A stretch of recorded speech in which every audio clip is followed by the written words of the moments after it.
یکی از آیتم های نوروز امسالمون کوکی آجیله. کوکی آجیل یه بمب انرژیه. سلام دوستان، عذرا هستم. با آشپزخونه من خوش اومدین. دوستان همینجور که میبینین آجیل امسال رو به شکل فشرده در آوردم که خیلی شیک و مجلسیه. توی یه تابه 60 گرم بادام درختی، 60 گرم بادام زمینی،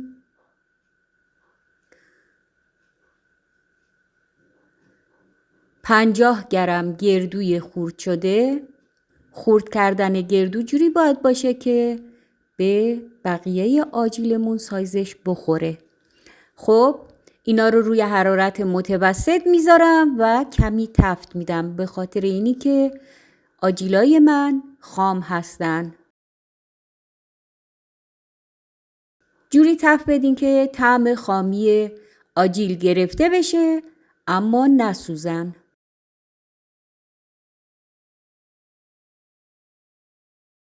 بعد اونا رو توی ظرفی خالی میکنم.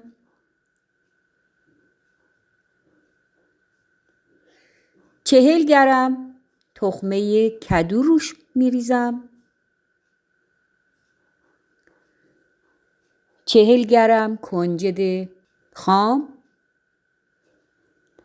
50 گرم برگه زردآلو رو خرد میکنم. دوستان هر آجیل دیگه ای رو میتونید جایگزین کنین، اما حتما اندازه ها رو در نظر بگیرین.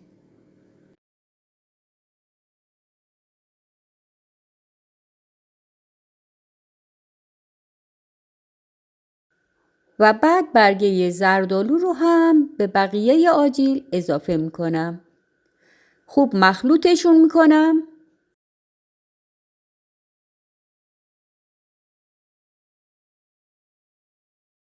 یه قاشق غذاخوری عسل بهش اضافه میکنم. میتونین از یک قاشق مرباخوری تا یک قاشق غذاخوری عسل اضافه کنین. و یک سفیده تخم مرغ بزرگ. توجه داشته باشین تخم مرغ بزرگه. اگر تخم مرغ کوچیک داشتین حتما 2 تا سفیده اضافه کنین. و بعد تمام آجیل رو با عسل و سفیده تخم مرغ مخلوط میکنم. حتما تمام آجیل آغشته به سفیده و عسل بشن تا منسجم بشه. روی صفحه نسوز یا کاغذ نسوز یک قالب میذارم. فرق نمیکنه شکل قالبتون دایره باشه، مربع باشه، مستطیل باشه، بیضی، هر شکلی که قالب داشتین به این شکلی که میبینین آجیل رو داخلش بریزین و فشرده کنین، کاملا فشرده بکنین. دیگه قطر آجیل ها هم بین نیم تا 1 سانت باشه.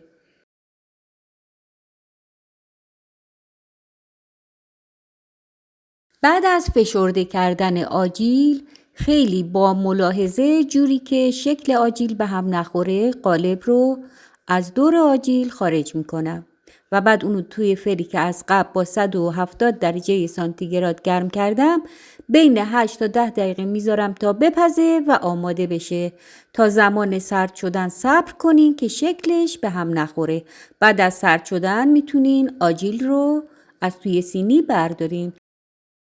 دوستان عزیز، لایک، کامنت و اشتراک گذاری فراموش نشه. ممنونم و خدا نگهدارتون.